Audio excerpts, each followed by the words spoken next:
Well, this week we are hoping to fix some extreme phobias. Yesterday, viewer Sue Brearley finally overcame her fear of soup and tucked into a cream of mushroom. She wasn't too keen on the tomato, purely because she didn't like the taste. And that was for the first time in 30 years. And if you thought a phobia of soup was, well, unusual, today it's Lily Reddle from Birmingham's turn to face her fear, one that she's been terrified of for the past 30 years. Well, we've come down to London today on sort of virgin ground, somewhere that I've never been before, and it really is unnerving me. At the moment I'm shaking, I've got palpitations, my mouth's going dry, my hands are going hot and sweaty, and just a general feeling that I'm just not comfortable. No, I think that's mud up ahead. It's mud, it is.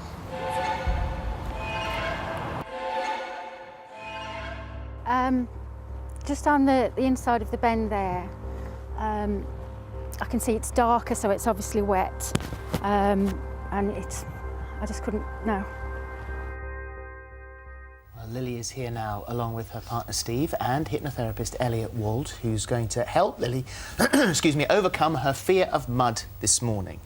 And you've already been working a little bit with Elliott, so we've already got over the point where you couldn't say the word mud before. Yes. Now you can say mud, and you're all right with us saying Yes, that? yeah. Okay.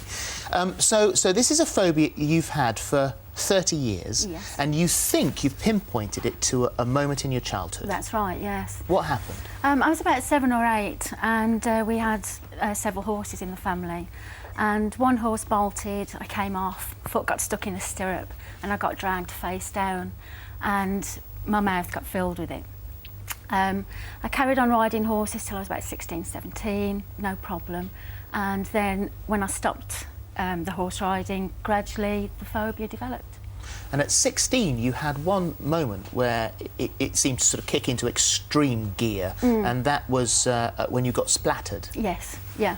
And I actually vomited at that point. And from then on, I managed to control that, but it would take the form of a panic attack or an anxiety attack, until eventually I've worked such a pattern into my life of avoidance that the possibility of me coming in contact with it is very, very limited. But you live in the countryside. Yes, absolutely. And it's everywhere. You have a caravan that you enjoy. Yes, yeah. You have a son who would, when he was little, want to make mud pies. You couldn't wash his hands for him. Yeah. So presumably watching football or rugby No. or just can't go there. No. So this is wrecking your life, isn't it? Even to the point where we can see you walking here, you can't watch programmes like Emmerdale on the television because there's a chance that it may be there. You can't watch, would never be able to watch a wet rugby match because of a muddy field. You can't follow behind a muddy car. No.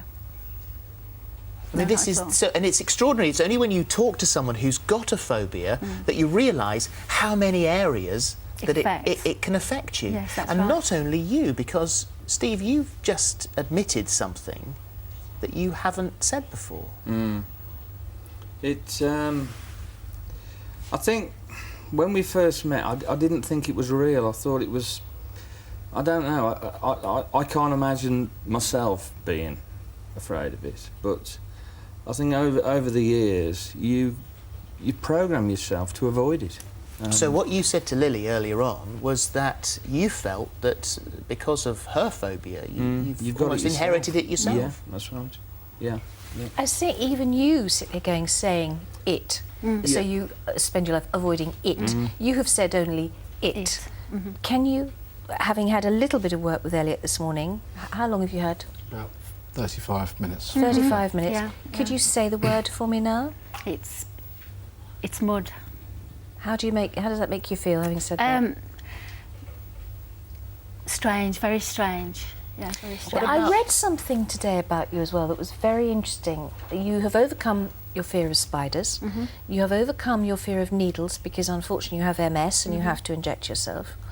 And yet letting go of your phobia of mud, you wonder whether you want to let it go because Yes. it's so much a part of you. Yes, it's an integral part of me. And my coping strategy fills every minute of every day.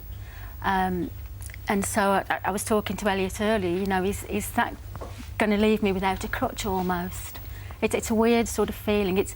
I can only liken it to when you give up smoking and you suddenly think, what do I do with my hands? And it's that weird feeling, you know, that That's maybe you need fascinating. that prop So there. what does she do if she's not frightened anymore? Well, basically, that's what we've been doing for the first 35 minutes today, is creating a programme that's going to allow Lily to notice the changes and the changes in her life once she has already got over it, so she'll know what to do. And basically what she's going to do is look to expand the things in her life that she enjoys doing, going more to caravans, spending more quality time not having to think about their external environment, where they can walk, what to avoid. I mean, Steve said to me, one of the first times when they met, they were on the way to a car boot sale, it had been raining, and he had to turn around and go home, and he kind of thought, well, but You all want of to these put things your I don't have to wellies do. on, you want to jump in puddles. Yeah, I want to buy some of those fun